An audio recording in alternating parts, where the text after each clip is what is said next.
மங்களம். வாழிய செந்தமிழ் வாழன தமிழர் வாழிய பாரத மணி திருநாடு வாழிய செந்தமிழ் வாழன தமிழர் வாழிய பாரத மணி திருநாடு வந்தே மாதரம் வந்தே மாதரம் வந்தே மாதரம்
நன்றி. இவ்வளவு நேரம் ரொம்ப பொறுமையாக உட்காந்து என் குழந்தைங்க எல்லாரையும் வாழ்த்தியதுக்கு ரொம்ப நன்றி.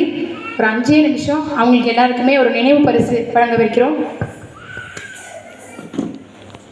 கொண்டு வராங்க.